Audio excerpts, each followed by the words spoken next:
good to go. The recording has started. Great, thank you very much. Good afternoon, everybody. Welcome to our October Integrated Care Board meeting, and a warm welcome to everybody joining us online. Just go through a few housekeeping arrangements before we start. And just to remind everybody that Staffordshire and Stoke-on-Trent Integrated Care Board meetings are meetings in public. They're not public meetings. The meeting is being recorded and will be available on the ICB website after the meeting, just to alert people to that.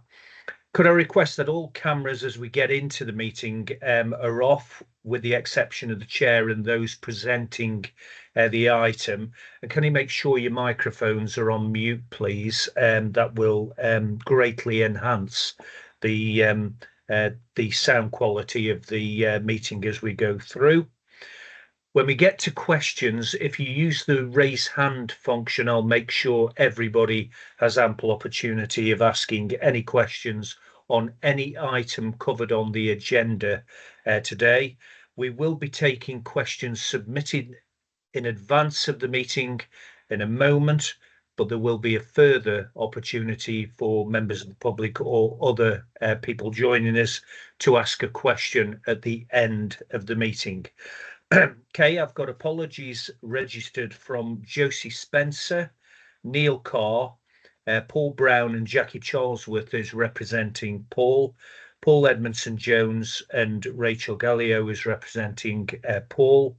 Any further apologies that we've received since, Kay? No further apologies received, David. Okay, so we were just slightly under quoracy at the start of the meeting. Paul, can I just see we're good to go? So thank you very much for that. We are now quorate. Item 3, enclosure 1, is the leadership compact. And as regular attenders to the board will be aware that the compact is a very important document to us, and it's used to guide the way that we conduct our business across the board, but also right across the ICS. And we'll review that at the end of the meeting as well to check that we've complied with it. Can I just pause to check under item 4 if any board members have any conflicts of interest?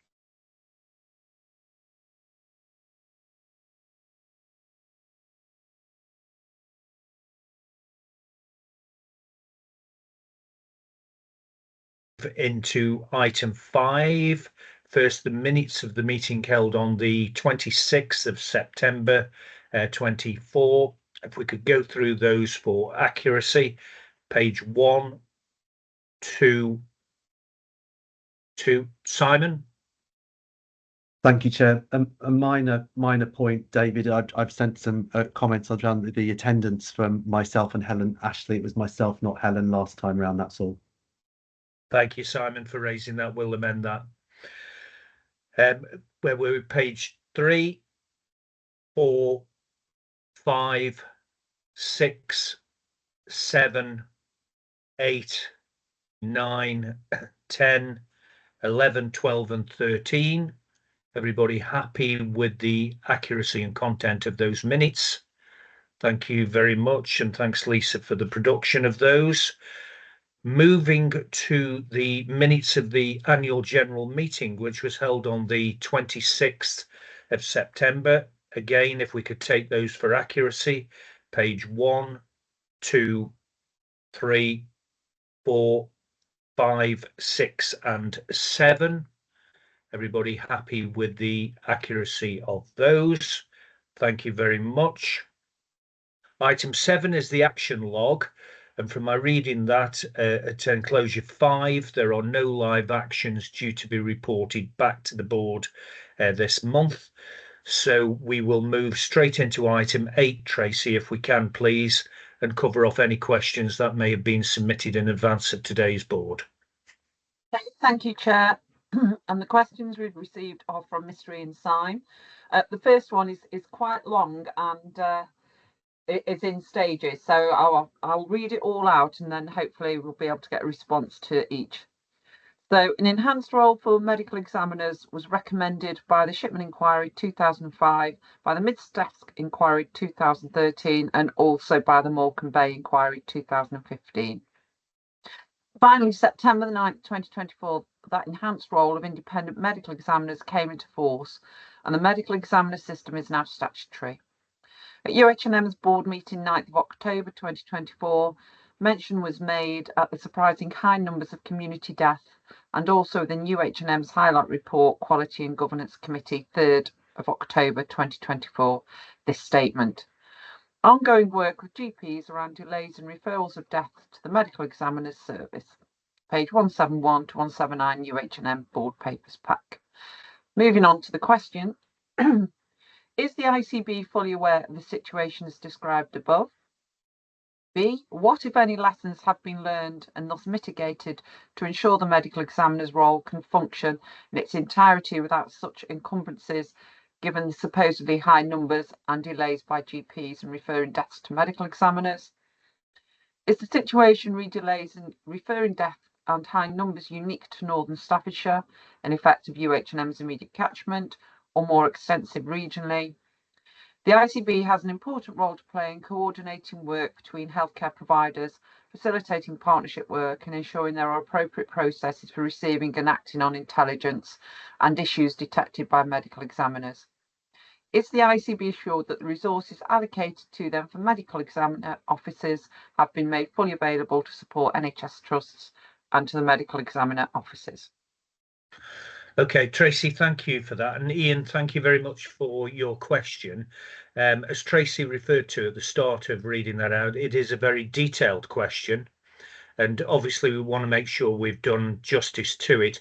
Rachel, I've noted you've joined me on screen. Are you able to pick some of that up? And if not all, we can arrange to communicate separately with Ian after the meeting and actually publish that in the next set of minutes. Absolutely, David. I will try and cover off what is a very detailed question and a very big topic that's very it's relevant currently to the way things have changed, and Mr. Symes has obviously picked that up.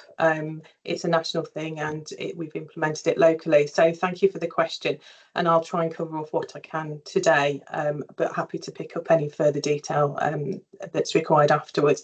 So absolutely, as you rightly state, the enhanced role of the ME system to cover all community deaths finally came into force on the 9th of September this year, and is now statutory. It's a statutory service across the whole country.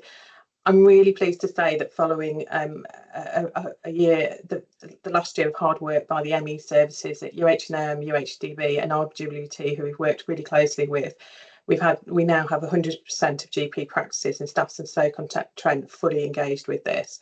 They've got the right IT equipment, software and data sharing agreements in place, so they're able to refer deaths appropriately to this service. The statement that's referred to in the UHNM board papers was only written 2 weeks after this service became statutory and this whole process started. So at the moment it's too early to draw any conclusions from where we are with that. In the first 2 weeks of running the service, they had an average of 85 deaths per week referred, as opposed to the 70 per week that are estimated by the regional team at rollout. It was noted at the meeting at UHNM, and it was a verbal comment in that meeting, the trust meeting, that there was a lower average number of deaths in the hospital over the same 2 week period. So it could well be due to our efforts to reduce the high number of in-hospital deaths that occur in Staffordshire and Stoke-on-Trent. But again, it's really early to try and draw any conclusions from that data on a 2 week basis. We will absolutely need to monitor the figures over the next 6 months, and this is a recommendation that it's a must do for us to do through NHSE anyway, through the rollout of these protocols. The statement also talked about some teething issues, such as delays in GPs referring to the deaths to the service. Once again, with the new service, we would expect some of those teething issues but we're working really closely with the 3 ME services, and we'll continue to monitor all aspects of the referral and feedback. Will be absolutely acted upon and reviewed within this. So we'll continue to work with the service and GPs to understand any of those issues and how we can work together to make sure that that service is working optimally. Once again, though, we will be in that better position in 6 months' time when we've got that information, and we can look at how those teething problems were resolved and demonstrate optimal performance within that service. In regard to the question about the comparison between the 3 services, again, it's too early to make any meaningful conclusions around that. We'll continue to monitor that in the 6 months, and that monitoring information that goes to NHSE will include benchmark and performance data across regions and internally as well.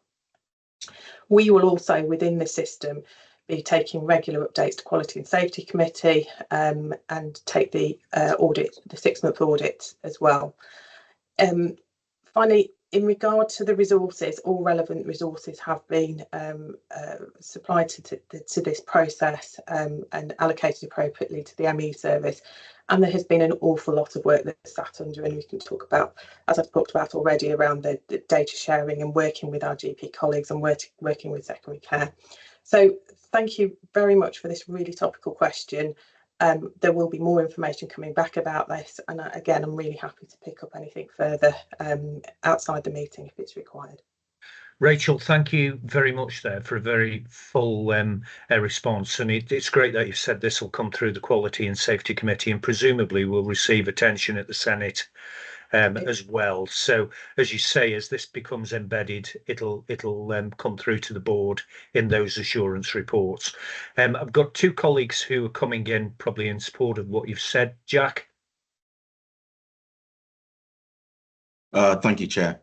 So just to respond to Mr. Simon's again, very detailed question. So I think there's 2 parts. One is about the quality and the numbers, which I can't comment on, but ongoing monitoring will reflect this. But one thing I wanted to just remark on, for probably many people aren't necessarily aware, even within our current system, is that Staffordshire and Stoke ICB, we were part of the national pilot around the medical examiner referral before it became statutory in September. And not only that, there's been a number of, in fact, about sort of 18 months delay in this going live nationally. And not only that, I wanted to reassure Mr. Symes that we're also have piloted the digital death certificate referral. So we are at the front edge of implementation of these things. And as you can imagine, trying to change a wholesale system overnight on a Monday morning was not the easiest feat. So I think some of the teething issues, and not only that, there are the registrars, there's the crematoriums and the funeral directors all involved in that. So as a frontline GP, just wanted to reassure, this is probably one of the most smoothest transitions we've had, where there's been a wholesale change of system, despite what may be inferred from the minutes. Thank you. Thanks very much, Jack. Very helpful. Simon. Thank you, David. Yeah, just in support of Rachel and Jackie, thank you for that. I just, without wanting to prolong it, I just think it's difficult to actually overstate how much of a big change in clinical practice this is. We've had a bit of time to get used to it in hospitals, but the further rollout has been, is a really quite significant change. And the other comment I would make, and I would say, is it's way too early to draw any conclusions from any numbers at this stage. We've got to be looking back for at least 6 to 12 months, if not a full calendar year, in order to draw comparisons. And of course, death rates, and that will be very closely monitored at all levels, I would say, and I would just commend the service that we've got locally and continue to support it. Simon, thank you very much. Rachel, once again, thank you for that. Tracy, can I come back to you, please, for any further questions we've received in advance? There's just one further question, Chair, again from Mr. Syme in relation to Home First.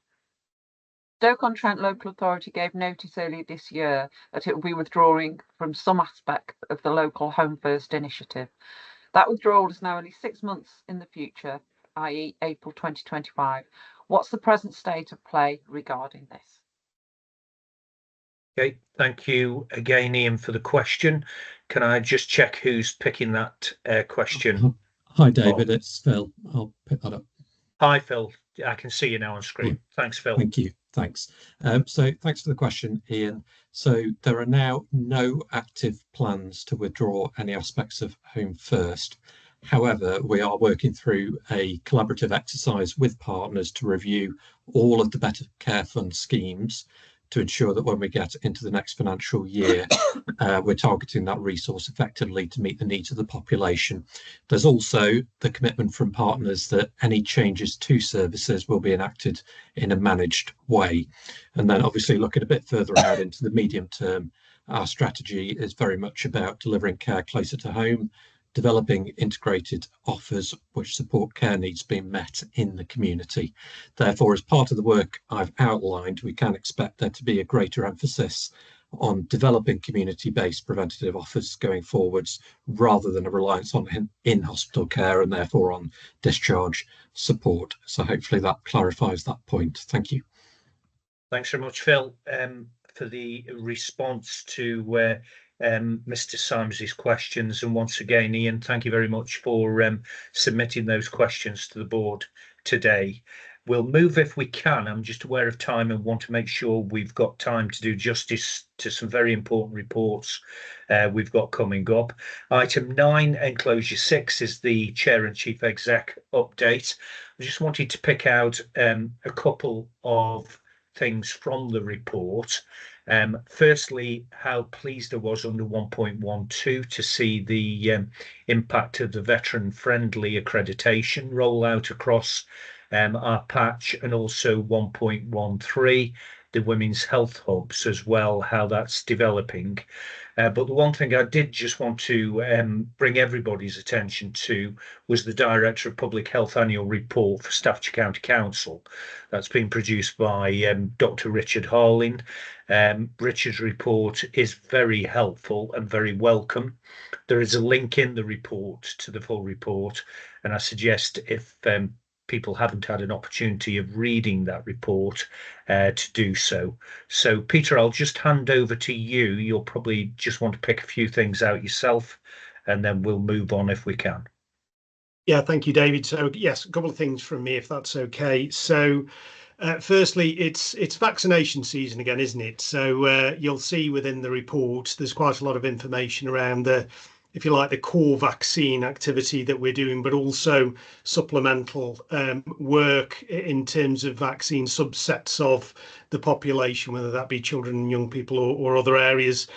Look, I'm delighted to say that we, again, are doing well in terms of vaccinations. Hopefully people will recall that we were one of the highest performers of rollout of vaccine during COVID. But there's something about not resting on our laurels, because as we've seen over recent weeks, the urgent and emergency care situation is once again pressurised. That is linked to volume and acuity of patients at this time of year.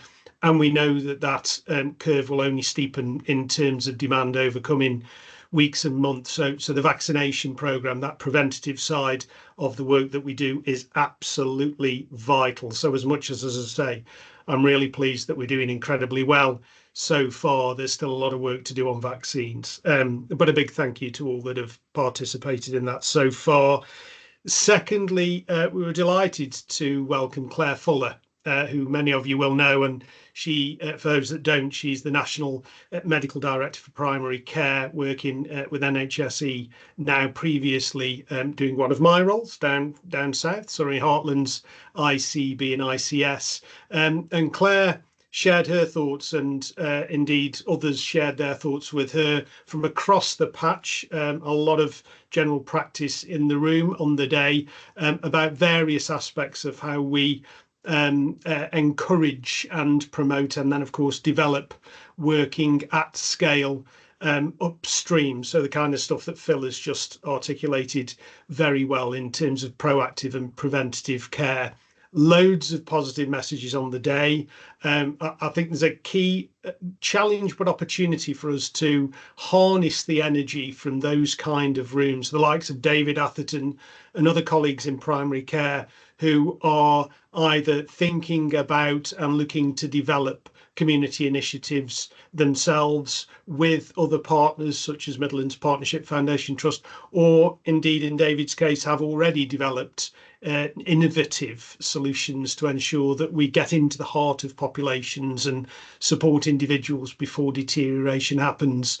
So that is our mantra going forward. That is our vision as a system, to ensure that we divert funds and do more upstream. And one final point, if I may, linked to that and not within the report actually, is the ongoing work that we have around our medium-term plan. So we know that the autumn budget is due, so that's in theory at least we expect to be on the 30th of October. We also understand that there will be announcements within that for various governmental departments, including health and social care. So I hope that we'll have clarity through those announcements on the likely levels of funding for the next period of time. Now, if that could be for a 3 to 5 year period, then that would be wonderful in its own right, having that clarity. Of course, the level of funds we shall find out through the announcement, but that clarity will then give us the ability to be able to, I think, pretty effectively plan our work, plan our activities, that left shift activity that I mentioned a moment ago for that 3 to 5 year period. And we've got some rather clever individuals working with us and within the ICB and system to help determine what we're calling a clinically optimized system would look like. So if we performed as well as we could do within certain areas and reduced or at least managed down the rate of increase of prevalence of such things as diabetes, etc., what would that look like and how can we achieve that? So we're building some really significant ambition, I suppose, is what I'm saying, through that medium-term planning work that I'm really excited by. The work's happening during this month, and next month we're at the review to finalise in December and have conversations with NHS England on the back of that around what's achievable next year and beyond. So some really exciting work coming up, but a lot of work happening all the same. And I'm conscious that staff out there, both in the ICB and the wider system, are quite stretched in terms of their ability to do both the forward-looking activities and the here and now. So a massive thank you, I suppose, is the last thing I'd say. A massive thank you to all for their ongoing efforts, particularly, as I say, balancing those two things, the split screen between the medium to long term work and ensuring the here and now is done in the best possible way. Thanks, Peter. Thank you very much. Just pause in case there are any points of clarification on the report. Julie? Really sorry, David, because I know you're up against time, but I do have 3 questions, really, but perhaps they might be taken as actions if you don't want to actually deal with them today. The first one is the impact of palliative care prevalence. I wonder about the link between that and the position that we're in with regard to continuing healthcare, the prevalence, the link between the two, if we could have that as an action to come back. The second one is the really good initiative around the Barlaston event. I might have pronounced that incorrectly, because the possible extension of that in terms of supporting our communities to help themselves, I think it was a really good initiative. So to know about that. The other thing, and it links to the BAF later on today, and it links to what Peter has said, is community activity has dropped significantly in the table there, and that must have had an impact on the other metrics, but it builds in on what Peter has just talked about.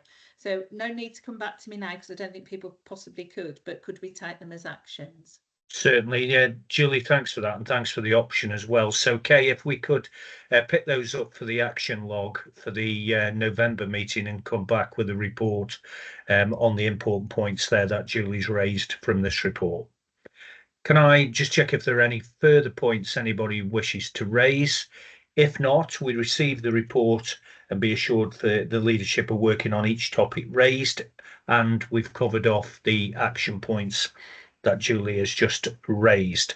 So if we could move on to a very important item now, item 10, enclosure 7, the ICB review of intensive and assertive community mental health care, and the Staffordshire and Stoke-on-Trent action plan that will arise from this. Nikki, I think I'm welcoming you along with Deborah Hargreaves and Ben Richards, who are joining as well to assist in this. And I think you may have a few slides that you're going to share with us as well. Yes, thank you. And I'm here with colleagues from MPFT as well, Lisa Regel and UPCAR. So if I just share the slides, and I think Ben is going to introduce the item and the team for us. Yes. So thank you, Nikki, and thanks, Chair. So just an introduction for those who don't know me, I'm Ben Richards. I'm the Chief Operating Officer at North Staffs Combined, but the SRO for mental health, learning disability and autism across the system. As Nikki, so we've got Nikki with us, we've got Lisa and UPCAR from MPFT and Deb from Combined. I suppose that just demonstrates the level of system engagement in this piece of work. So as we can see, it's very catchily titled in the review of intensive and assertive community mental health care. But just as a high level overview, this comes out of the learning and the CQC review of Nottinghamshire healthcare on the back of the Valdo Calcane case. And NHS England wrote to all systems asking ICBs to conduct a review. We've done that in a very system-based way, and as part of that, both providers have done an internal review as well that they've taken through their governance processes. So I just wanted to do an introduction there, and I'll coordinate and field the questions out at the end if you don't. But Nikki, I'll hand over to you to go into this in a bit more detail. Thank you, Ben. So, as Ben said, following the conviction of Valdo Calcane for the triple homicide back in June 2023, the CQC undertook a rapid review of mental health services at Nottinghamshire Healthcare Foundation Trust. And fundamentally, the CQC recommended that NHS England should work with the Royal College of Psychiatrists and the Department of Health and Social Care to review the community mental health framework for adults with a view to standardise pathways of care and ensure there's a specific pathway for individuals who require that assertive support and may be hard to engage. So to support this response to the recommendation, NHS England established an expert advisory group, which obviously did consist of the Royal College of Psychiatrists and consultants across assertive outreach, forensic, secure, rehab mental health care in terms of overseeing its response to this recommendation. So a fairly weighty piece of work in terms of the recommendations that are coming out of that. This is where we are really in terms of the current state of play. So there was a process where all mental health services had to ensure that we had clear policies and practice in place. There was a very clear instruction not to discharge patients with serious mental health issues if they do not attend appointments. And there was a process to ratify that. I'm very pleased to say in Staffordshire and Stoke-on-Trent that is not anything that we have ever done. But unfortunately, there are areas, certainly in the Midlands, that do employ that approach and are obviously having to relook at what they are doing. And obviously the advisory group is in place. So there are a number of further steps to this. So there is going to be an independent investigation, which was hopefully is going to be published at the end of this year. There's going to have to be a lot of work around understanding experience, outcome, data, and how we capture that to make sure that we're demonstrating effective mental health services. And there is an expectation that there will be further funding to deliver some of the ambitions that we'll come on to later in terms of our action plan. So essentially, as a first step in this, NHS England issued a requirement through the operational planning guidance that we had to review our community services in terms of our policies and practice, obviously for a very specific cohort. There's a real recognition that there are lots of teams who play a vital role in supporting patients with complex psychosis. Rehab services are one, forensic teams are another, and obviously in the Nottinghamshire case, it was actually early intervention in psychosis services that played a very significant role in that. So this is really around how we ensure we have a pathway that supports individuals who require that assertive support and may be hard to engage. So looking to build on best practice as to how we do that. So I'm going to hand across to Lisa now, who's going to give an overview of the context. Thanks, Nikki. And as both Nikki and Ben have referred to, a lot of this work did come out of the reviews in Nottinghamshire, but actually, if you look back to many reviews into serious issues with people with serious mental illness, a lot of the context and background is the same. So again, we also know that some of the principles that we're being asked to consider are not dissimilar to some of the principles that were part of the bedrock of the community mental health transformation, which was very much about a no wrong door and not just looking at those interventions that relate to treatment, but actually those important things that keep people well in the community and that are important to all of us. But some of the really key things that came out in terms of the context and the background before we move into actually what are we doing in Staffordshire and Stoke-on-Trent and how do we perform against it, is it's really important to have a really good knowledge of an individual's case history. It's vital to ensure services understand persons' needs and how to meet them. Many of the reviews that you look back on identify a real lack of continuity of care, a real failure to join up the presentation of history. So that's looking across all aspects of a person's journey. So you quite often see people who are engaging with the criminal justice system, which might be those early signs that something's not right. That's associated often with criminal behaviour, but actually could be the underlying cause is often, for somebody with a serious mental illness, a relapse of that condition and no connection to the risk assessment process. We know from many reviews that carers, family members, those people that are important to somebody, can often provide that vital context and information on not just an individual's well-being, but their adherence to treatment, for example. They won't be necessarily forthcoming with services, but their family and those people that love them will know that. And often we're quite poor at engaging with families, carers, and those people that are important to them. So that's a really key aspect of us thinking about where we are as services, both nationally, locally, but actually for individuals.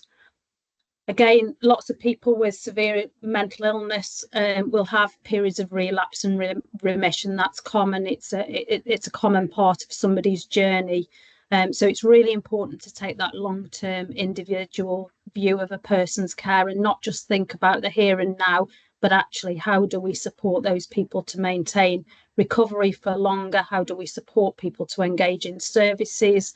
Again, often when people are discharged from hospital, there's really poor planning, and that can really impact on how they then engage with services.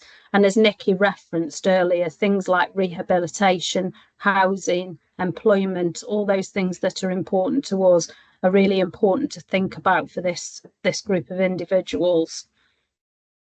It's also important not just to think about treatment, because actually what we see is that people will engage with some levels of treatment, but not all levels of treatment, and that can really impact on their long-term recovery. And again, thinking about how we assertively engage, and experiences in services, not necessarily locally, but historically have been, but certainly across the country, is that if people don't engage, they're discharged, and then you've got that real sense of nobody's really connecting with a person. So although there's a lot of context and background, I would have to say, as somebody working in mental health services, none of this is particularly new. It's something we've been battling with for many years through many transformation programmes. Next slide, please, whoever's you're driving them, Nikki. Okay, so the group under consideration, is not an exhaustive list, but it is primarily those people either with a diagnosed psychosis or with symptoms of psychosis that hasn't necessarily got that diagnostic criteria yet. They may not respond to services, they may struggle to access services.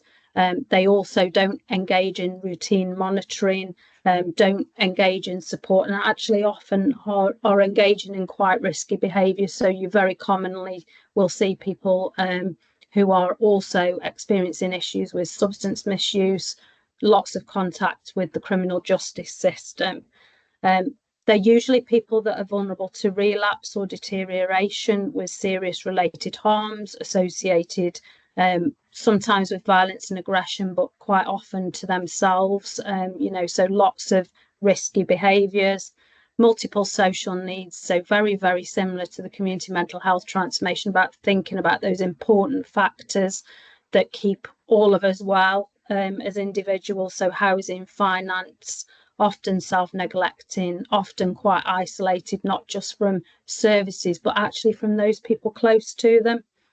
They're likely to present with lots of co-occurring problems, as already described, and will also have really negative often and traumatic experiences of mental health services, which is impacted on their willingness to engage.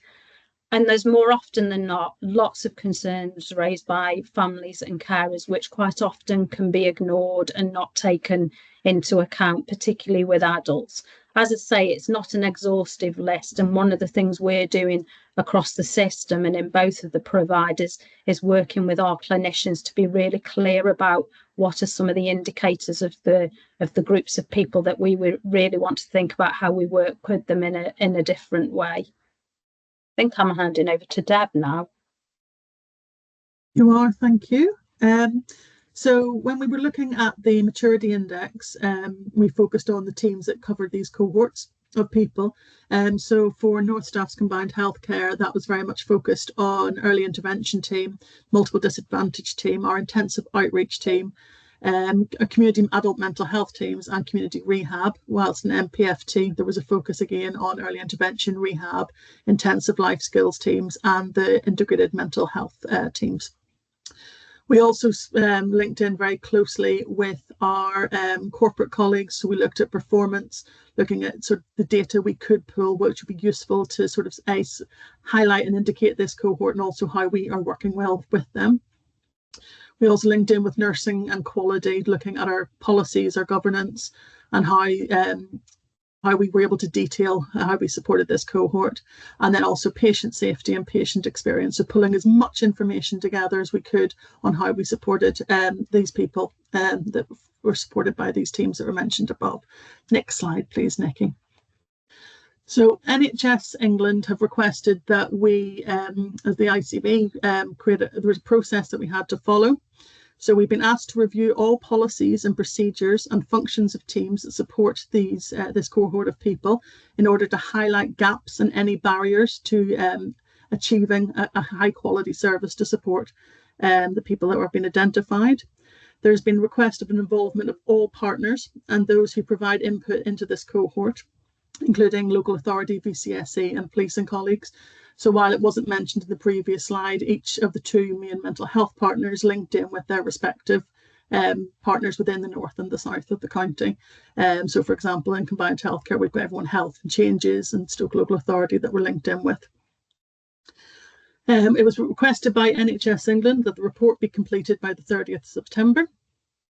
However, NHS England have recognised that there will be a long list of actions that will come from this report and have allowed additional time in order for the partners to complete those actions.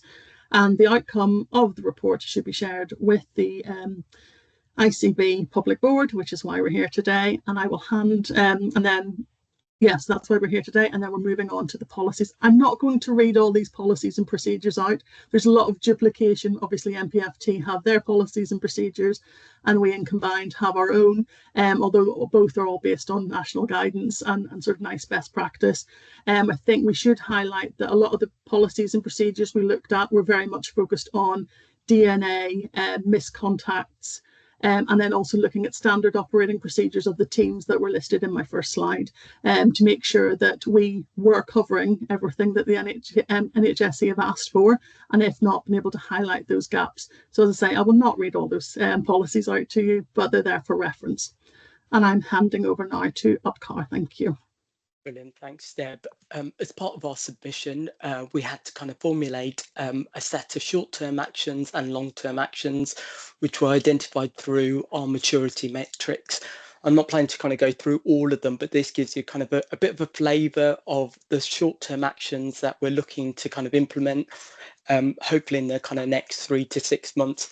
Some of them linked to conversations that Lisa's already kind of mentioned earlier around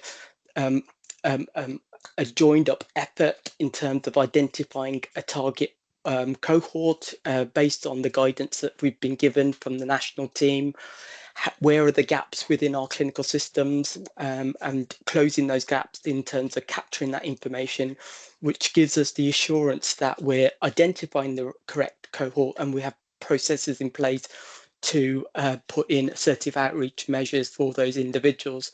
So the short-term action predominantly kind of focus on identification, putting processes in place to kind of identify those individuals, changing clinical systems, training staff and SOPs.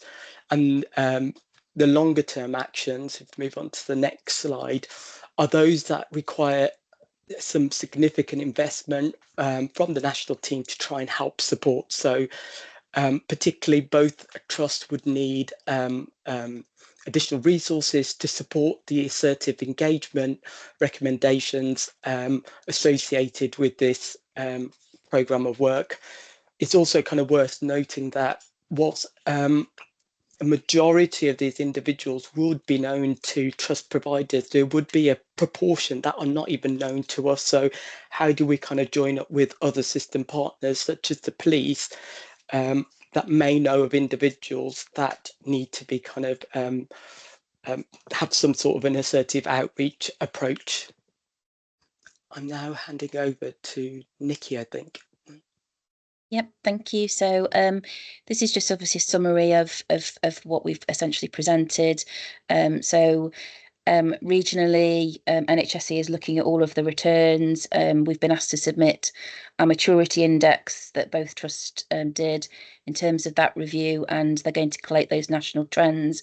And it obviously is also linked to sort of broader pieces of work around the Mental Health Act, the digital changes and the patient safety requirements. So it's really over to questions, and Ben's going to sort of lead us out on that. Okay, thank you very much, Nikki, and thanks to the entire team. A really important presentation, as I said at the start of this item, and it's really great to actually have this stock take coming to the board today. I'm sure it will have generated a number of questions. Just before I bring colleagues in, I was really pleased to see that the voluntary community social enterprise sector had been pulled into this, and obviously the primary care aspects again, which were quite key in the Nottingham area. And I suppose the only one, it comes up later in Heather's report on quality, the independent sector hospitals as well that we've got operating across our piece. But let's take some questions. Julie? Thanks very much, and I agree, David, a really informative presentation. My question is around, it's really good that you've split the two lots of actions into short term and longer term. In terms of the short term, what I think I heard you said and what they look like are really different ways of working and using the systems and the people that we've got in place. The longer term is very much that would require investment. So I'm just, it's the link to funding here that I'm wanting to just explore.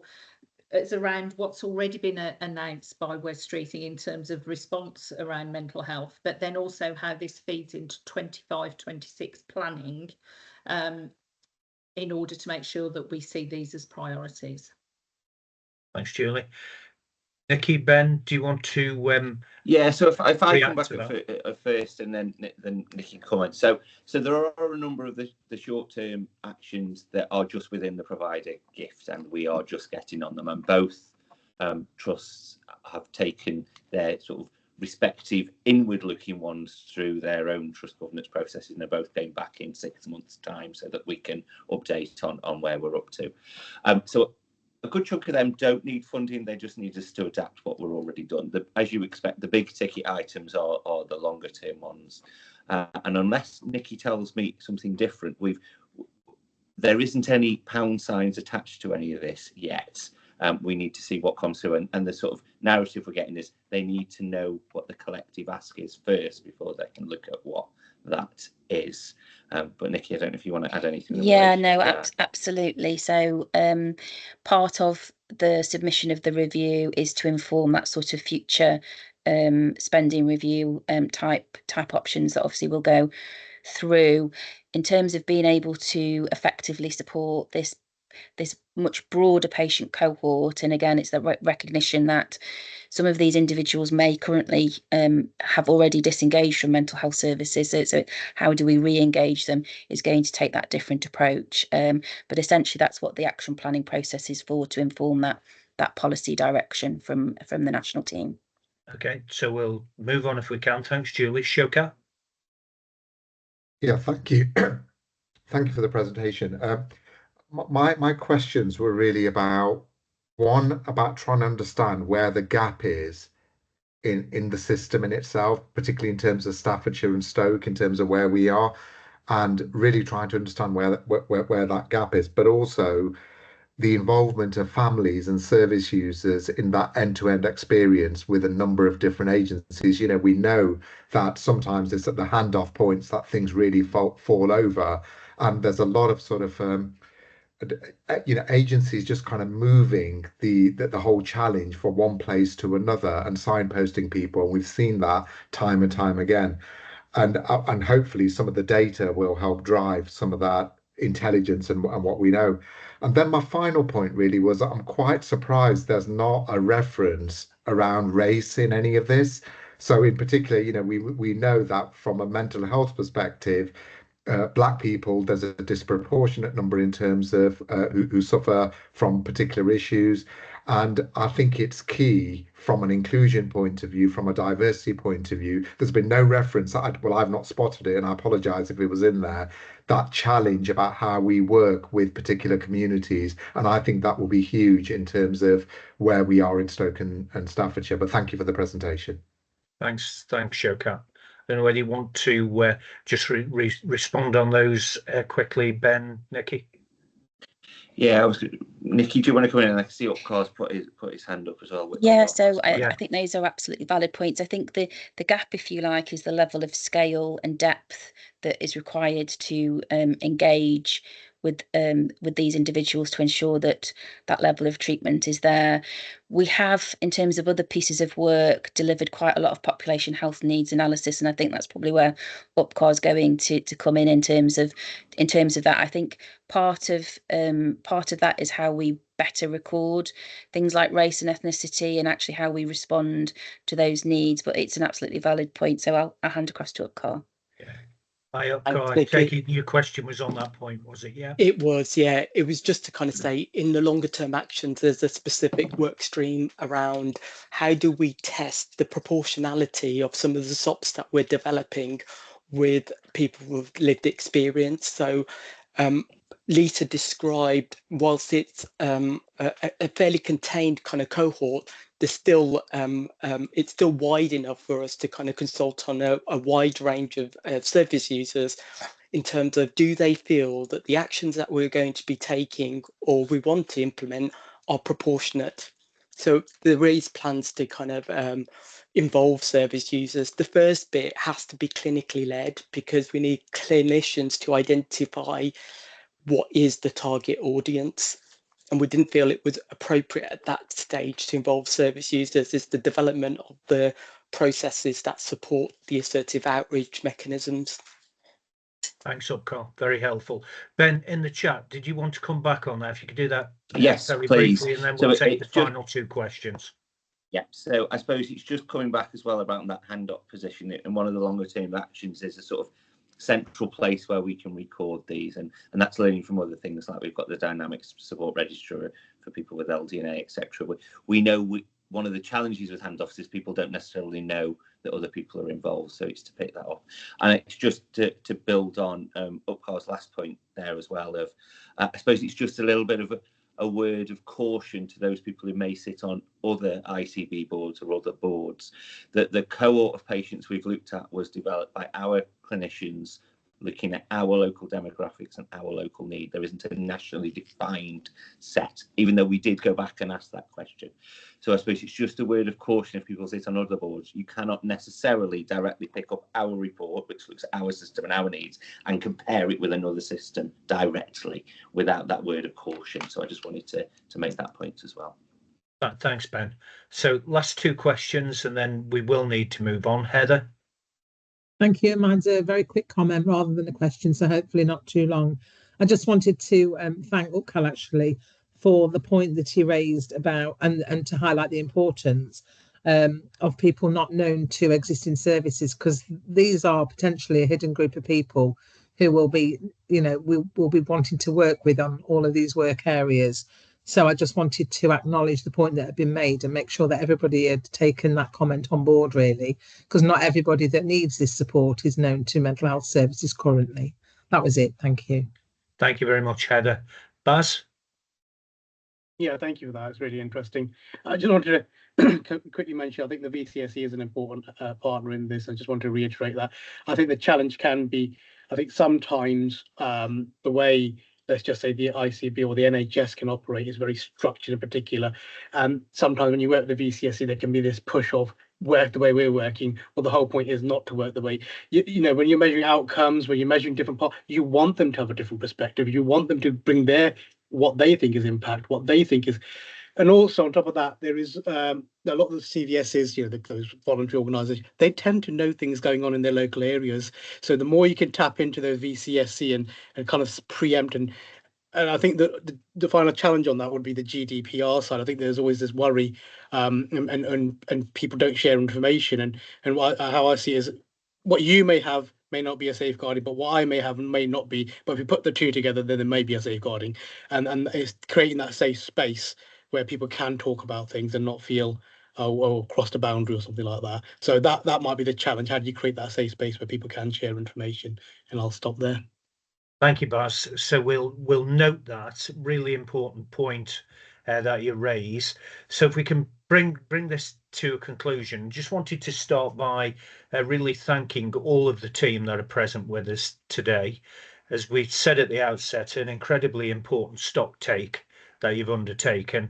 And I think what was very assuring to me when the report from the CQC was released, both Combined Healthcare and Midlands Partnership Trust were already deploying curiosity around the report and the questions that needed to be asked before the national requirement to do this review was undertaken. I think that's a really healthy sign of services wanting to actually continually improve on the back of evidence and information received.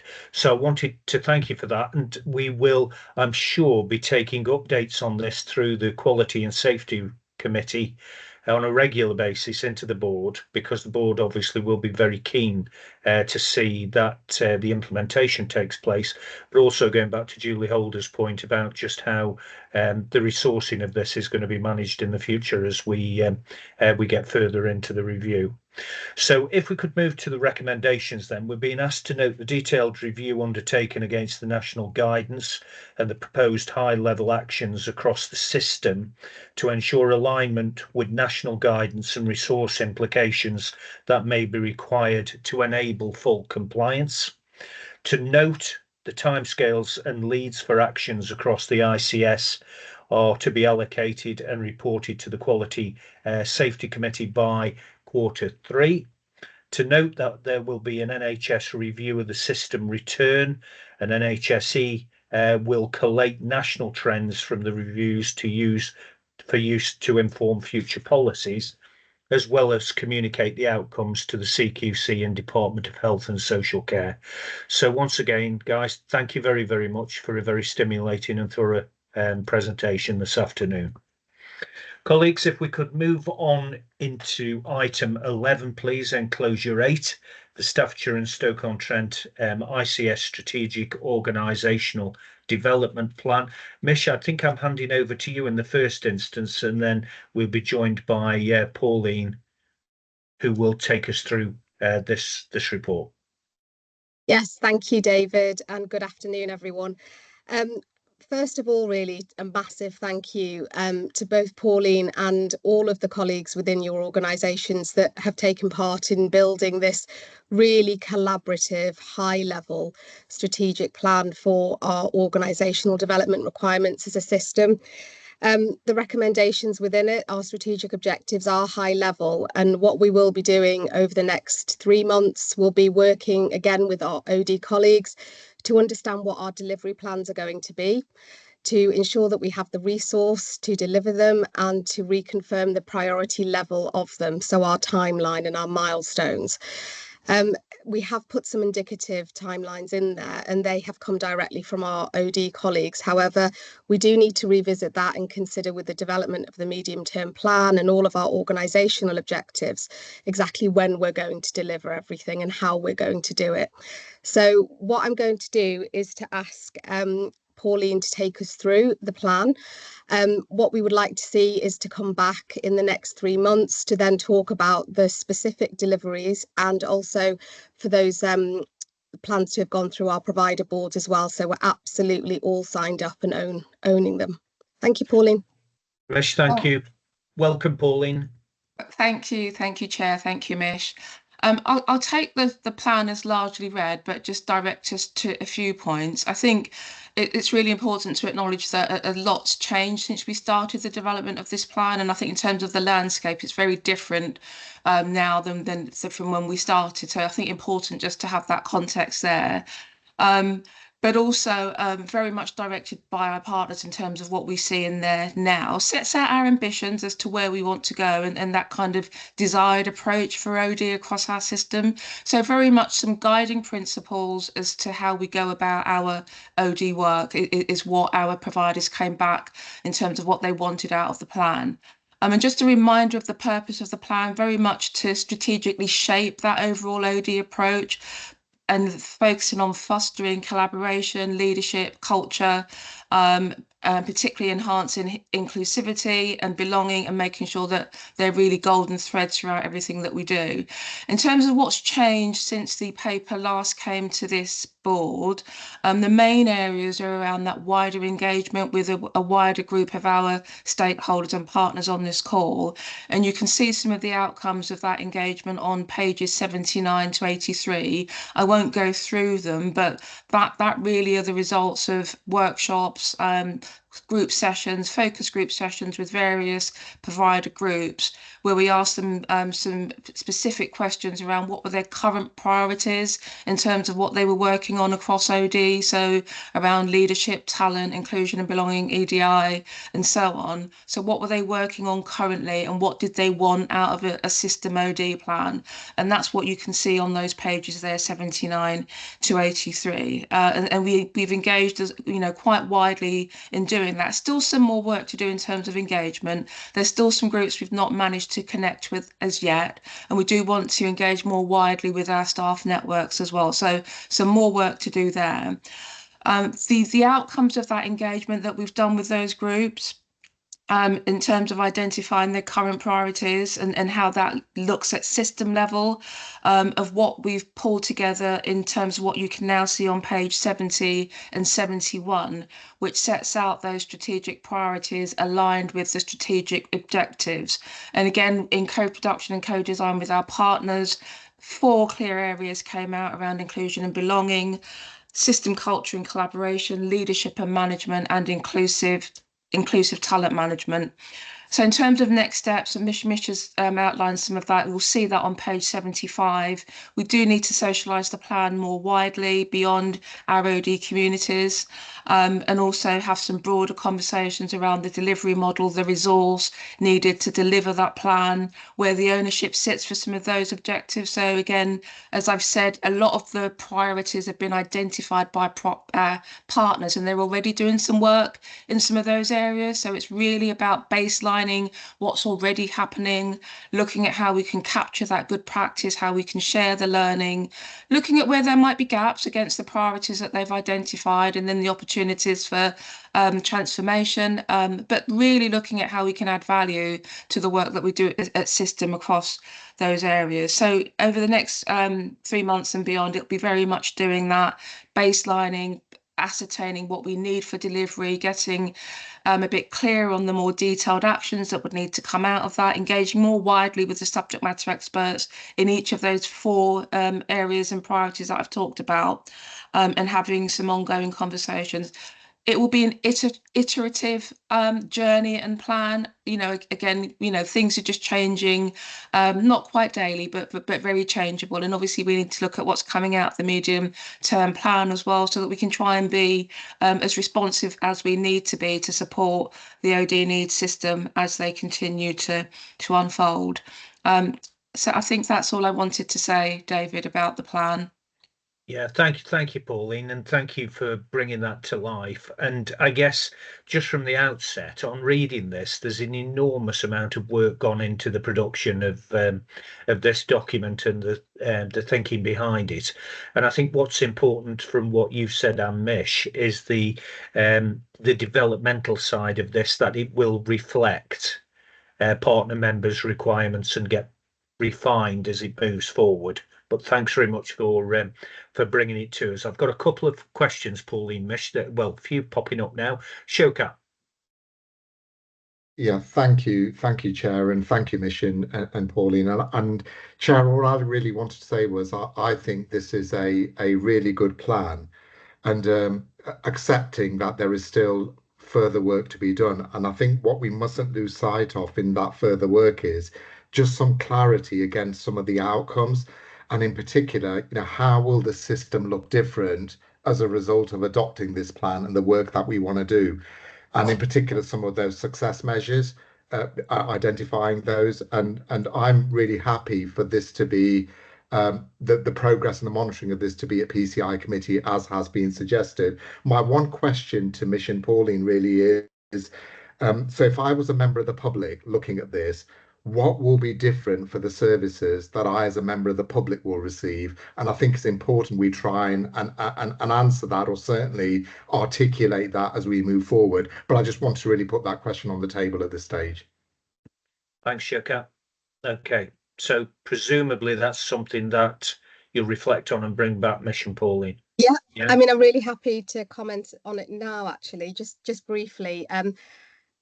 Culture and an inclusive culture runs all the way through the plan in terms of what our providers, colleagues have said, and what we also absolutely believe in. So what we will want to see are our patients and our population seeing a much more inclusive approach to the services that they receive.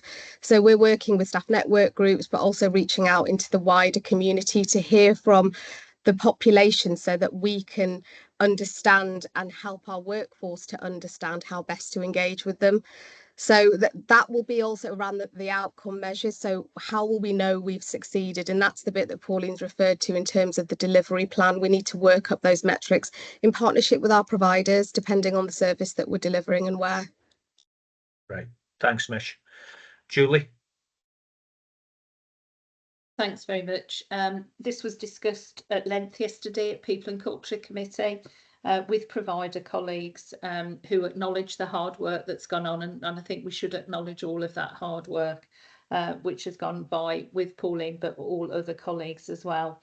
I think that next piece of work is absolutely critical now. I think we need to endorse the high level objectives that are set out within the plan.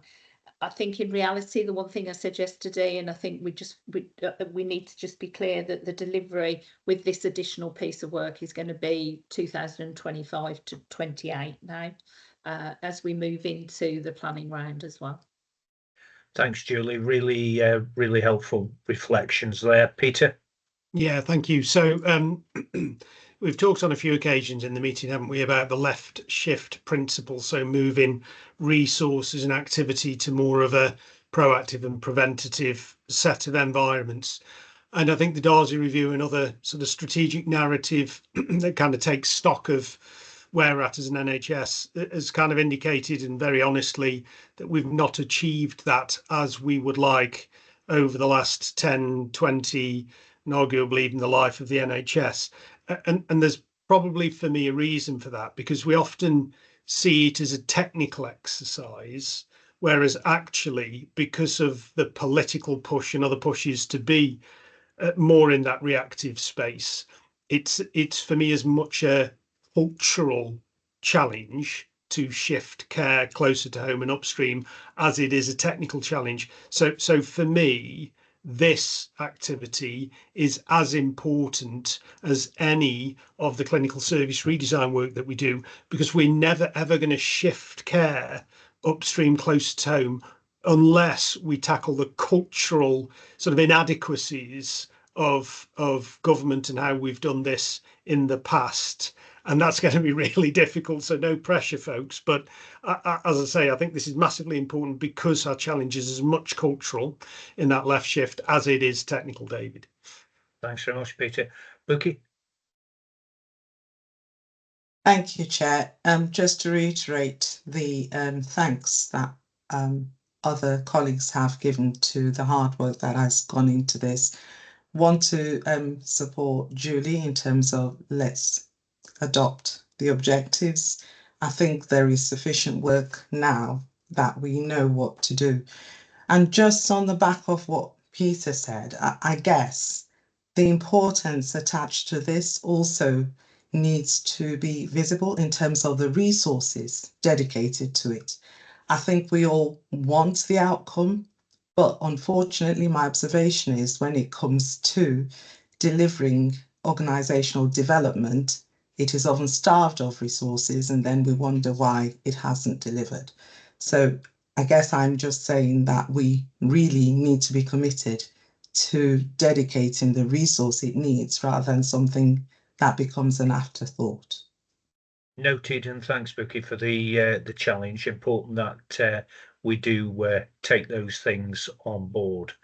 So, colleagues, we'll bring this to the recommendations if we can. Just before I do that, can I just once again thank Pauline and Mish for bringing the report to us today. A lot of work gone into this. Start of a journey, a very important journey. Let's move to the recommendations and get this moved forward. So we're being asked to approve the organisational development strategic plan, endorsing the principles, approach, strategic priorities and objectives identified for delivery and necessary to addressing current challenges while fostering system resilience, and assume executive ownership and leadership of the operational development plan, supporting alignment to the necessary resources, including financial, human and technologically, to ensure successful implementation of the agreed objectives. So thank you very, very much for that. And we'll now move into item 12, if we can, enclosure 9. And Heather, can I ask you to take us through the exceptions of the quality and safety report, please?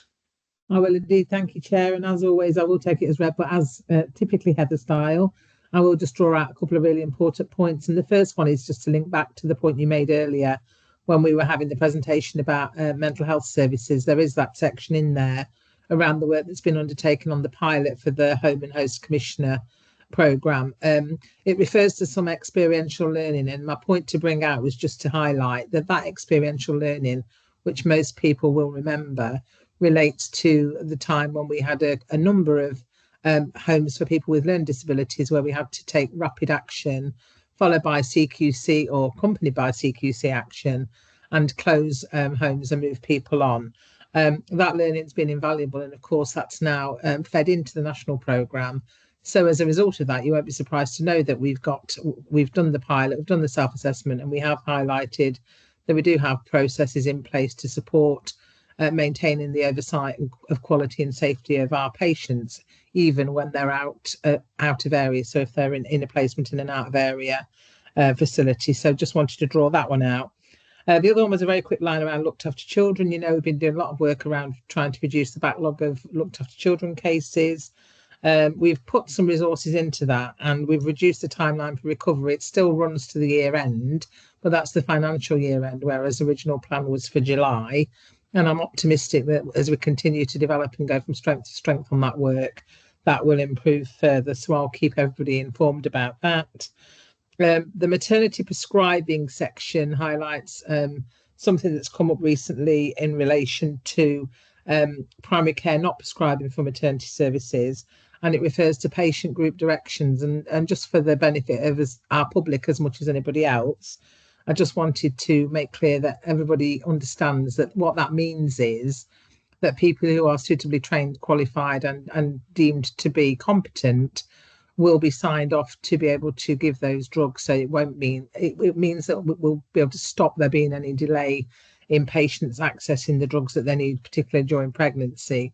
And on this occasion, we're talking specifically about iron tablets, so ferrous sulfate and aspirin.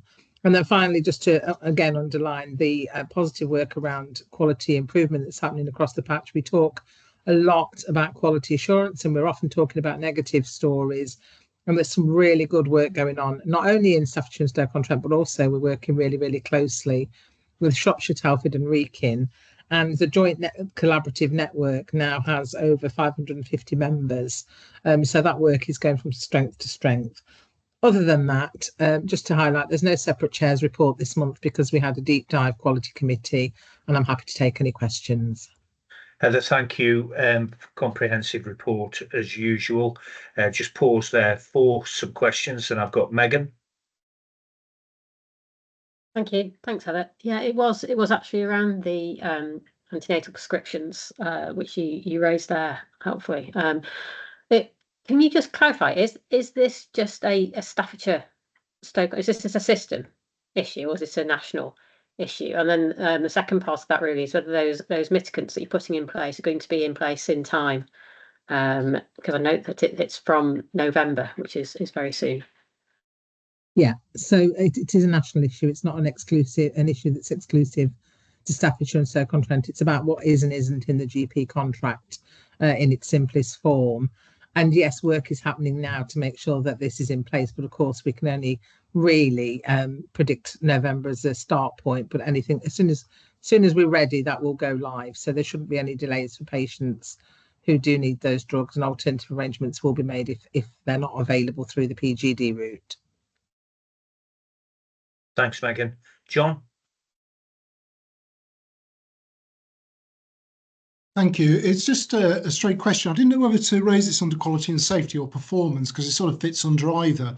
It's just what projections forward have we made, or what scenario planning have we done around the potential impacts of the GP action with respect to limiting numbers of appointments and so on, with respect to quality and safety in our system, particularly as we go into winter? Thanks, John. Heather, you may want to start that and then ask Phil to join, just to give that added bit of clarity to John. Yeah, or possibly even Rachel from a primary care point of view, just to give Rachel the 2-second warning. So really good question, John. Thank you.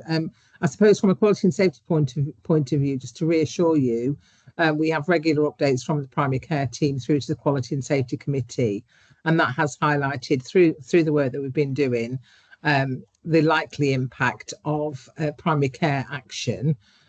So it's probably easier then if Rachel and or Phil come in and add on in terms of the more detailed aspects of that. And if there's something you're specifically concerned about, John, of course, we're happy to pick that up and take that back through a committee and a further conversation outside of the actual board meeting.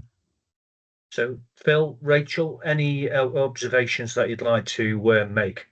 Yeah, thank you, and thanks for the question, John. Yeah, I mean, we're continuing to monitor very closely the activity levels we're seeing coming through to the 1s, to the 9s, and through to hospital, particularly as we head into winter, because you're right to flag that risk there. But there's nothing conclusive yet that would demonstrate that that is having an impact in terms of the demand that we're seeing sort of transmit onto secondary care. That being said, we are part of regular regional discussions as well, where this is looked at a regional level. So I will advise the board if we start to see any changes in those trends. I think the nature of the collective action means that it's not like previous periods of industrial action where you've been able to see a very direct and clear response and impact, if you like. It's slightly more difficult to measure that impact, but Rachel may have a view as well. Thanks. Thanks, Phil. Rachel? Yeah, so just for assurance really that we're working really closely with the LMC, trying to understand what that action is, working again, primary care team working nationally and locally to understand that. The collective action, yes, as picking up on Phil's point, really, it's not always obvious how that's happening, and if we start to feel themes and trends coming through, we'll absolutely highlight that to the board and put the mitigations in place. But those conversations with and the advice that ELMC is giving to their teams of GPs, we absolutely keep an eye on and understand how that impact might come through, but nothing as such really to report to the board today. Thanks, Rachel. Jack, I take it you want to come in on that point, John's question, yeah?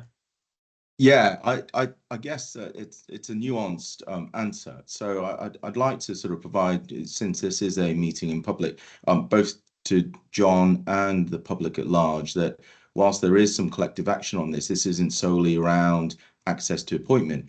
One of the other sort of wider, perhaps unknown issue is that we talked about a left shift. So an awful lot of left shift of unresourced, unfunded work, which actually a lot of the time removes general practice and GPs from direct patient delivery, and that is within the gift and within the resourcing of other providers, and that's a much wider thing. So I think this isn't just about sort of closing the front door to general practice. I think we need to take a difficult, complex and nuanced view about what this collective action, and that hasn't been taken lightly by both front line GPs or the collective action of the BMA. Thank you.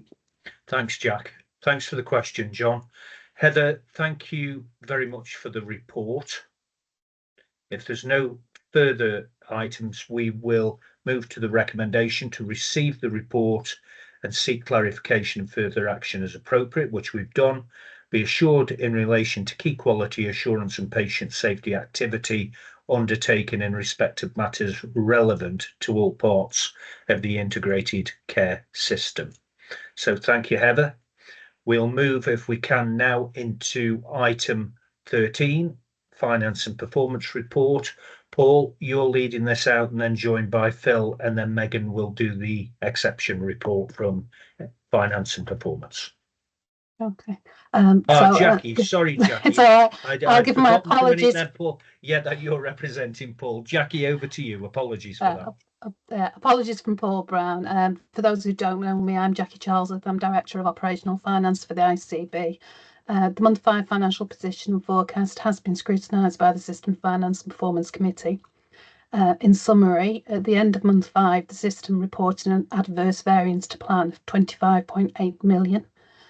And the system has identified an unmitigated risk of 103 million. The system is working towards and together to identify the delivery of additional actions that are needed to achieve the financial plan for 24 and 25. And we're in the process of appointing an external supplier to support us in delivering the required financial recovery. I'll hand over to Phil Smith to present on performance before taking questions. Thank you, Jackie. Phil? Thank you. Okay, so in terms of urgent and emergency care, as Peter mentioned earlier, after some really positive momentum that we saw in the first part of the year, we've seen some real significant pressures from September onwards, which have been building. As a result, the Category 2 response times for ambulances for our population have gone beyond the 30-minute national standard to almost 35 minutes in the latest reporting period, although year to date we remain within the standard. But we've also crucially seen a step change in terms of growth of ambulance delays at hospital.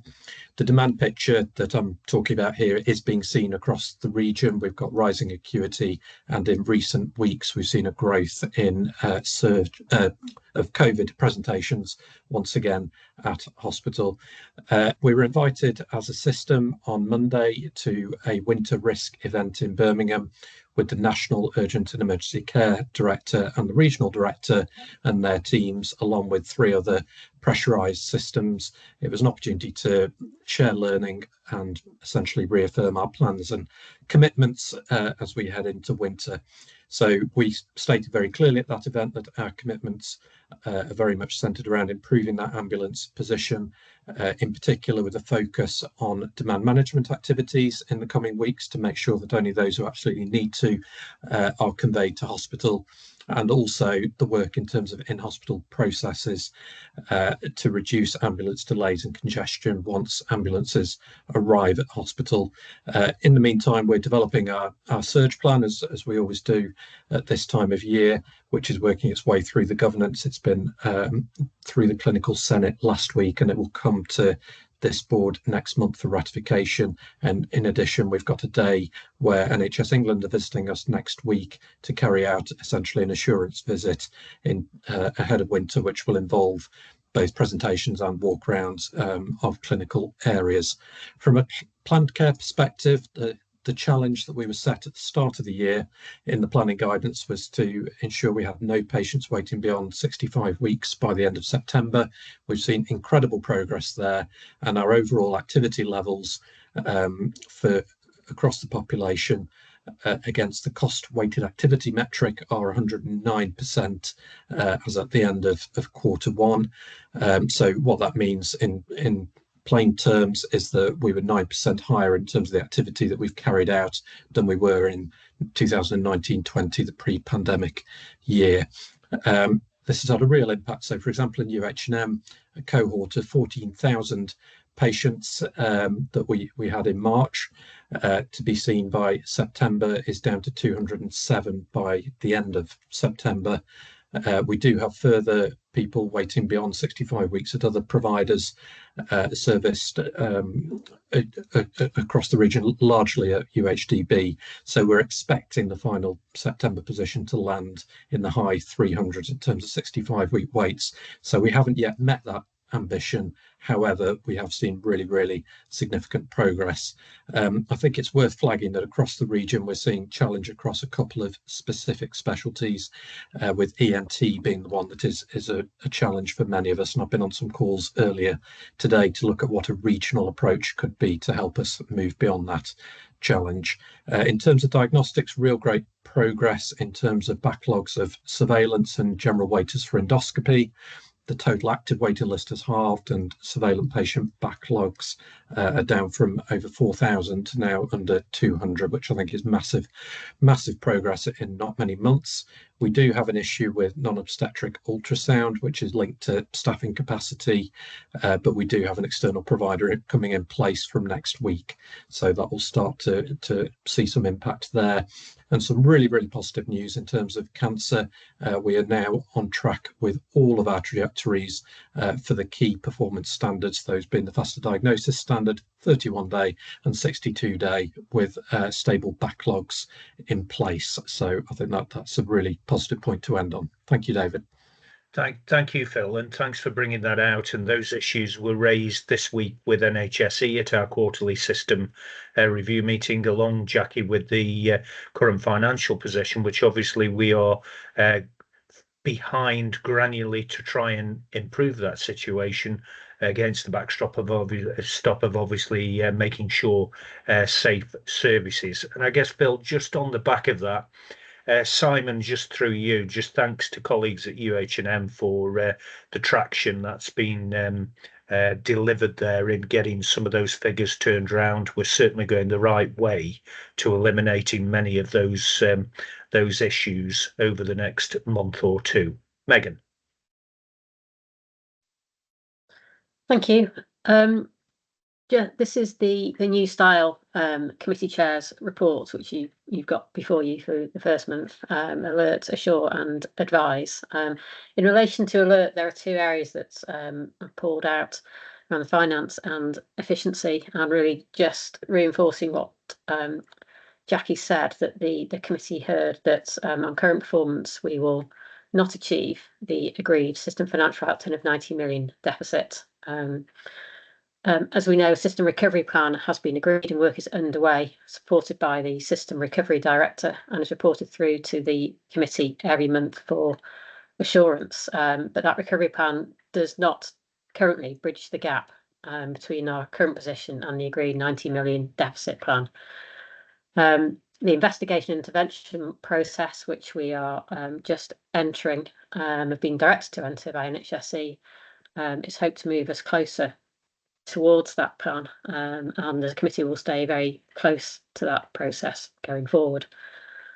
There was just one item that I wanted to mention in relation to the advise section, and that was regarding a report we had on activity flows, which reported that 43% of emergency care, day case and elective activity for the population within the system actually flows outside this system into Derbyshire, Black Country and Birmingham. And that really reinforced the importance of close relationships with those systems and providers, and the need to work very closely with all partners in transformation work and improving patient experience. Thank you. Megan, thanks very much, and thanks for the revised format of the report as well. I think it works very well.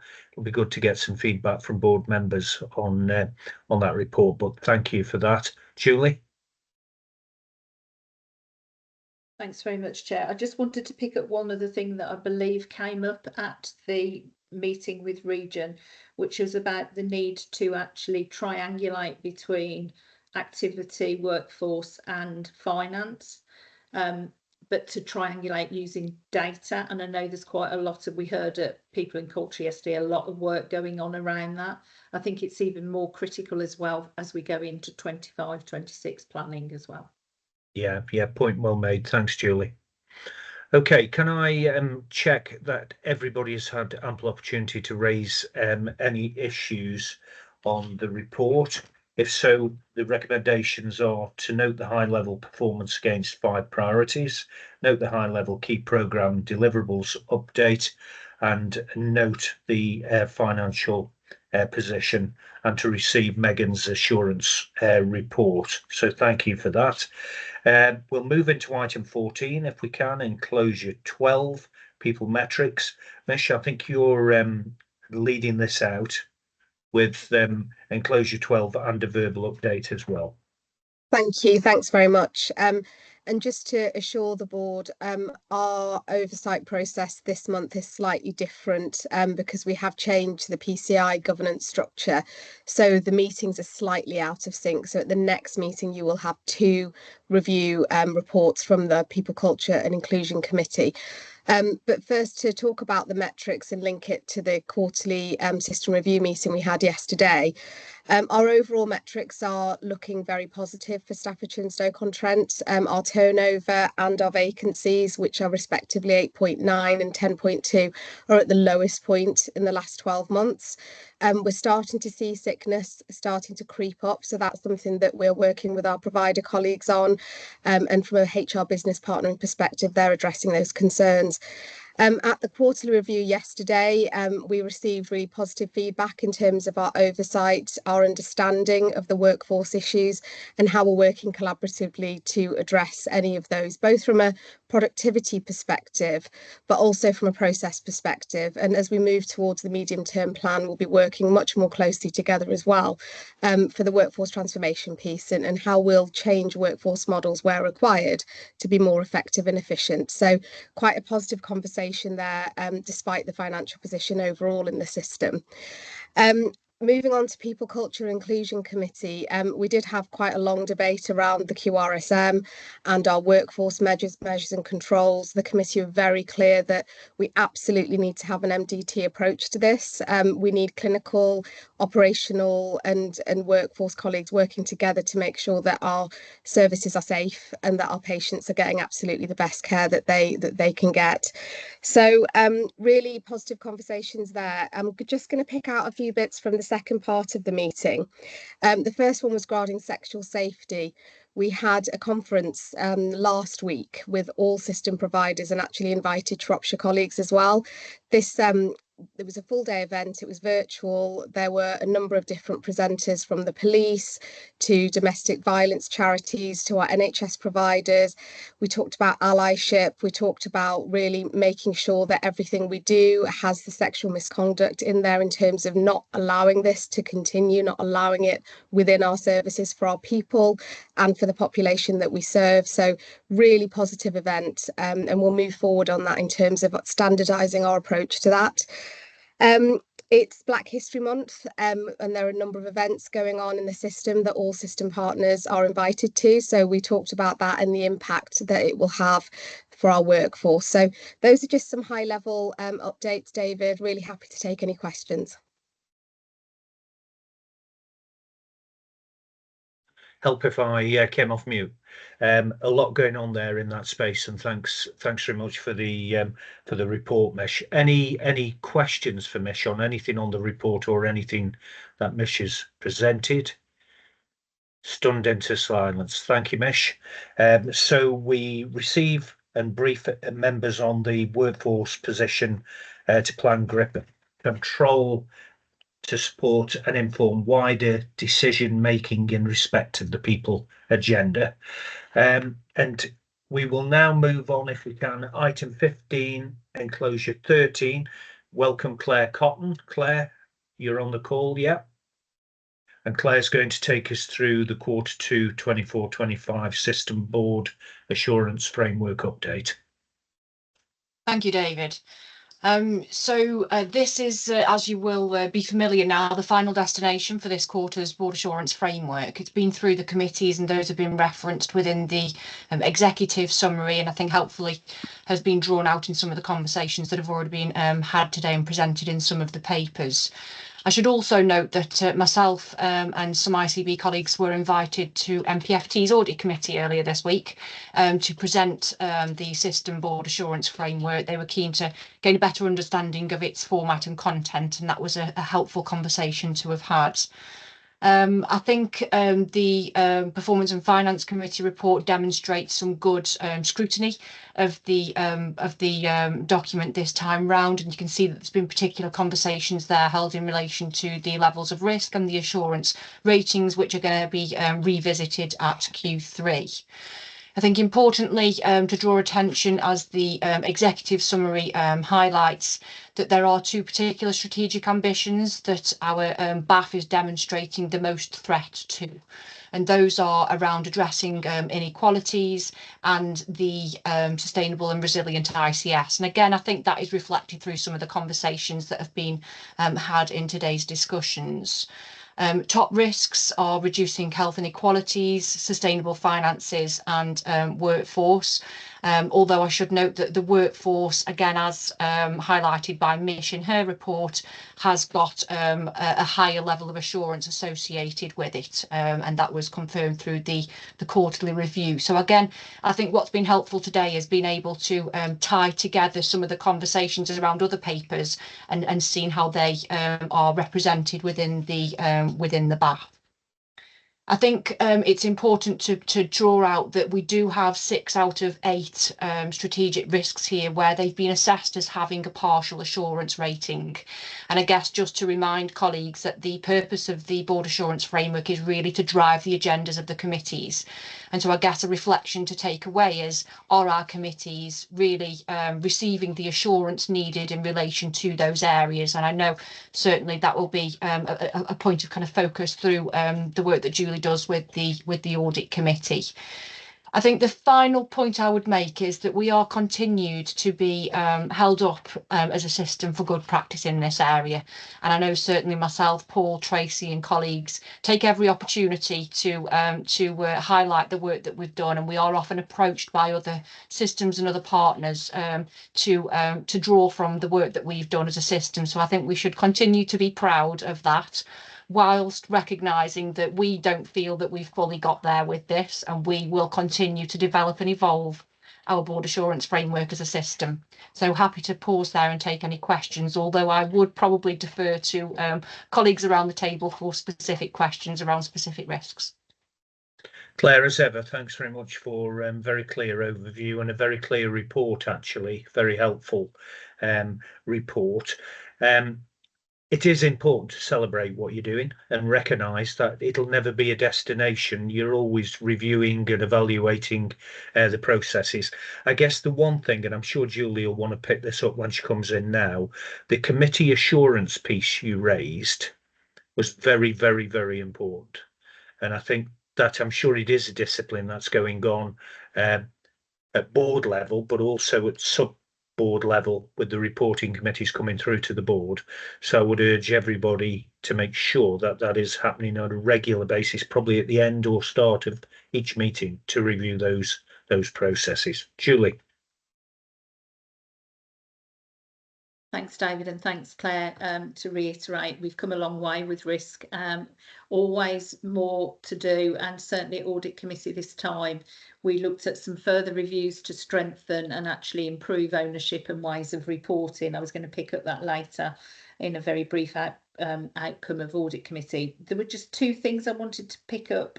The first was I made an earlier comment asked about the activity of community. It's a risk that's picked up in this particular report as well, and certainly I think that given the whole shift to the left, and Peter started the meeting talking about this, I think we really need to have a focus at board about community activity, community programmes.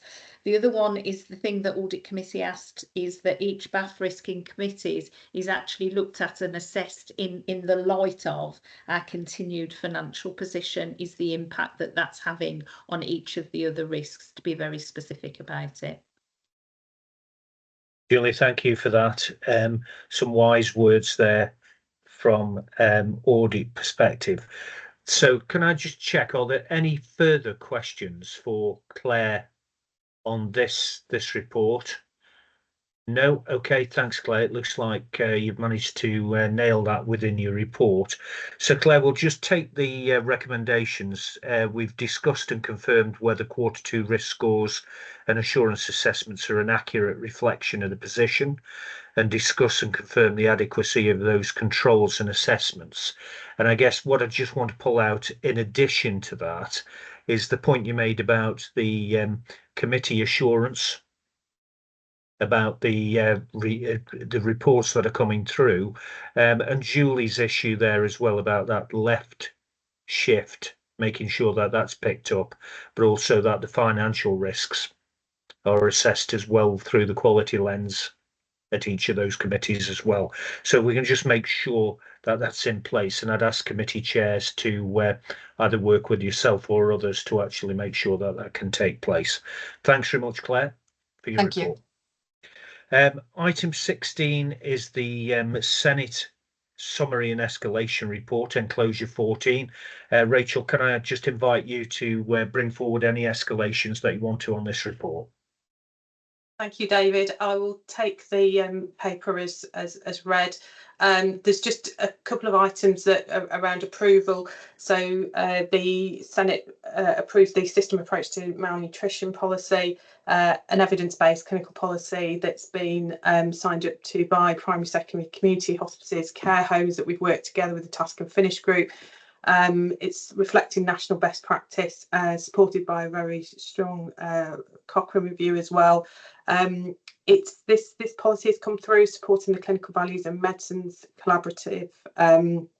We are a particular national and regional outlier on spend for sick feeds, and this is about the evidence showing that food first promotes better outcomes for patients and promoting it through that lens. Really important that that we really promote that clinical value and outcome for patients through this.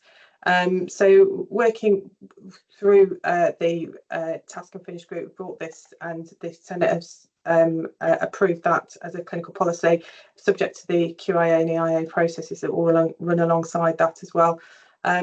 So that's one of them. Then we've also got the Integrated Medicines Optimisation Group recommendations, the details in the paper around some of the nice technical appraisals for treatment of alopecia, some of the extension of the treatments for COVID treatments for biologics. We've got this formulary harmonisation in there, and some new drugs around the anti-migraine pathway as well. So they were approved through those. So those are the two big areas of approval. Just for noting, the Senate had discussions about some of the strategic matters. So I think it's important to note that the Senate is involved in discussions around the medium-term plan, and some really good discussion around the path to remission and diabetes and the positive outcomes we've had through that, and its ongoing sponsorship of the Clinical Values and Medicines Collaborative. I think that's it from me, but happy to take any questions. Thanks, Rachel. I said this, I think, at the last meeting, Rachel. Getting these reports coming through to the board, I think, is absolutely excellent in giving that oversight of the amount of work that actually is going on through the Senate. And it actually is very complementary to Heather and Josie's quality and safety report as the two reports come to the board. So thank you for everything that you're doing to lead and drive that across the patch to make sure, you know, that clinical leadership is coming together in that way. Just one question from me. In the last report we had, there were some issues around quoracy, getting people to attend so that you could actually take the decisions. Have you managed to overcome that, and you're getting the right amount of attendance to be able to conduct the business? And yeah, so I think there was I think it's in the paper, we with the local authority, so we brought that in. So at the last meeting we were quorate. So yeah, we've addressed those issues, and we should be positive going forward. That's great. Thanks, Rachel. So any questions for Rachel on the report? No. Thanks, Rachel. Very clear. We are just going to pick up that we note the concerns of the report, contents rather, of the report, ratify the approvals made at the Staffordshire and Stoke-on-Trent Health and Care Senate meeting held on the 12th of September. Thanks, Rachel. Item 17, enclosure 15, Showcat, is for information, unless there's any escalation that you want to raise. Okay, so the board is being asked to receive and note. I have one item of any other business that's been brought to my attention, and that's from Julie Holder, our Chair of Audit. Julie, can I hand over to you to give the escalation that you wish to give from the Audit Committee? Yeah, really sorry that we didn't get a written report here today, but there were a few escalations or alerts in the new format of the report that I just wanted to bring to the attention. The written report will be circulated. One of them was around risk management. We've talked about that already. The committee also received the first report of the overall ICB undertakings programme report that assigns each of the required activities to a lead committee. There was a discussion around the status of some of those actions. They were being flagged as green, and we did question as to whether they were really green because they were still subject to ongoing formal investigation and intervention work with NHSE. So we were questioning about how they are described in the report. The other thing is because Audit Committee only meets quarterly, we talked about the importance of each committee having oversight of those actions aligned to it. We also received 2 audit reports. One was advisory on public health management, and there were a number of recommendations which we were really pleased to see are being implemented. But what it was showing is that there are multiple facets of public health management. What we've asked is for an update at our next committee meeting of audit. But I think this, again, I talked about a couple of things today. Really needs to be a focus, given that shift to the left around public health management. So it could be that there will be a further update report to board after it's been to audit. We received updates regarding external and internal audit procurement, and that will come forward. And the only other thing I wanted to note was the committee approved a change to financial delegation limits, so that any purchase order raised with a value greater than 20,000 now requires approval from the Director of Finance, CFO, before the purchase order will be raised. That's the same as our provider colleagues. Julie, thank you. Thank you very much, Julie, for that. And Julie, you've made the point a couple of times during the meeting just about those assurance levels. Claire raised it in the bath in terms of the limited assurance against some of the key bath risks.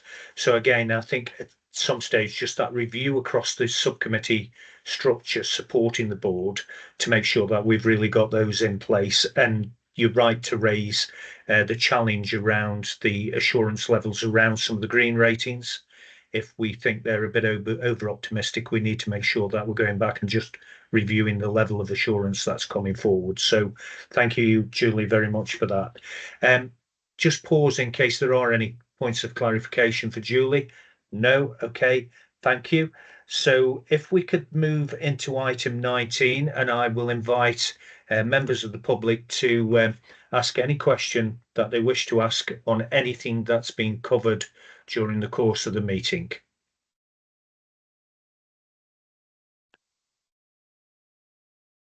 Okay. Welcome, Ian. Good afternoon all. Could I thank the board for the responses to my earlier question, medical examiner. There are a couple of issues I need to contact the ICB about, and I will in the future regarding that. Could I thank Phil for his response to my question on Home First, and I certainly welcome a greater commitment from partners and towards what I call real partnership working. Can I also thank, and it was in your report and Peter's report, the prevalence of palliative care, which is you've identified a greater need. That is apposite because, of course, we have a private members bill going through Parliament, etc., that does touch on this. I'm talking about the assisted dying. And I think we would all agree end-of-life care, palliative care has been an issue for a long time. Two specific questions. I'm getting my head around the ICS Strategic Organisation Development Plan. It's quite obvious to me with that plan as it is and will be in the future as it evolves, will require greater it's the resource thing, but it will require greater managerial inputs. And it touches on what Darcy said, and I must agree, the NHS and the care system itself is severely undermanaged. How is that going to be addressed in the future? Thank you, Ian. So, Mish, do you want to pick that up? And Peter probably will want to make a comment as well. So if I come to you first, Peter. Yes, okay. So you're absolutely right, Ian. The Darcy review does talk at length about management capacity being depleted, and I think it refers to the 2012 reforms when it was really hard hit, and we've not got back to anywhere near like the levels that we had before that. I mean, it's obvious, isn't it, that if you employ clinicians on the ground to do the day job, i.e. treat patients, see patients, then naturally they don't have the capacity to be able to take a step back, think and understand how can we do things differently, better around here. So you need to employ dedicated people to be able to have those conversations and have the space to be able to do those discussions, as much as it's important that we bring clinicians into those discussions where possible, because of course they know the world on the ground.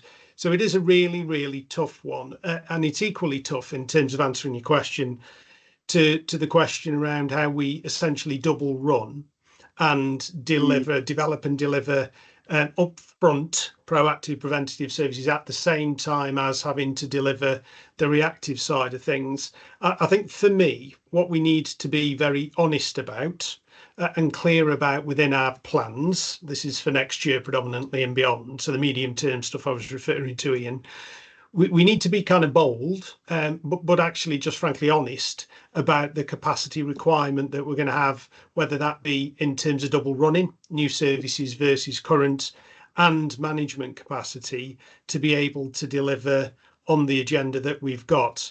I think, and that might add a few more pounds onto the cost associated with next year's plan. But of course, it's an invest to save thing, isn't it? At the end of the day, without it, we're not going to be able to deliver everything that we want to deliver and need to deliver. So I genuinely think we've just got to be really bold and honest and articulate the management capacity and the double running capacity needed to be able to deliver the improvement that the plan suggests. But of course, the trade-off with that is we also need to clearly articulate the benefits, the improvements, the transformations that we want to make next year to validate, if you like, the use of additional management capacity. So I don't think I've got a more scientific answer than that. There isn't a magic tree with money growing on it, is there? So I just think we need to have an honest conversation with the centre about the cost of transformation. Thanks, Peter. Thanks, Ian. Your second question, Ian. Does Mish want to come in? Oh, sorry, Mish. Sorry, if that's okay, David. Yeah, absolutely agree with what Peter's saying. I think what we also need to do, and I've referenced this earlier, is to really think about the workforce transformation in a different way.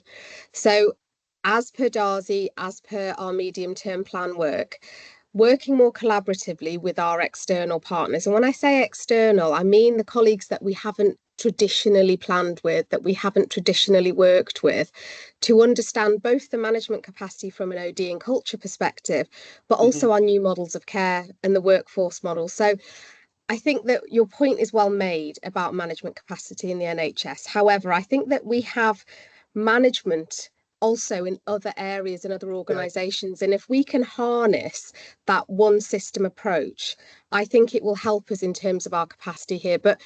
And systems leadership as a whole, a massive part of our OD plan, thinking about systems, helping colleagues to understand who our partners are, how we can work more closely together, finding the areas where we can be more productive while still delivering really clinical, really quality clinical services. So I think that it's not an easy question to answer. Absolutely, I agree that we need to be open and honest and clear about the resource required. But I also think we need to think about the resource we already have in a different way. Thank you for that. That shines a light. Okay, Ian, second question. Right, this is more reactive and it's more short term. Urgent and emergency care.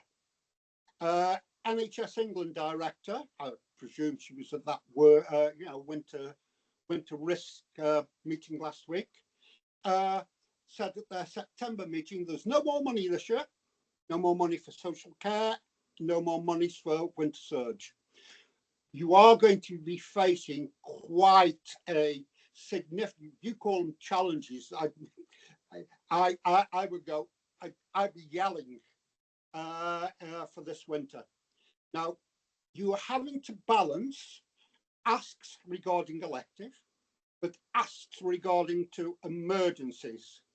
And with people on massive waiting lists, waiting a long time, yeah, of course, that is unacceptable, they deteriorate. People stuck on the back of an ambulance for extended periods, waiting 12 hours on a trolley, delayed discharge. These are normally emergency patients. That is also unacceptable. I know there's a 45-minute maximum now within the West Midlands to offload a patient and they get on an ambulance outside an ED. UH&M haven't hit that kind of standard in 10 years.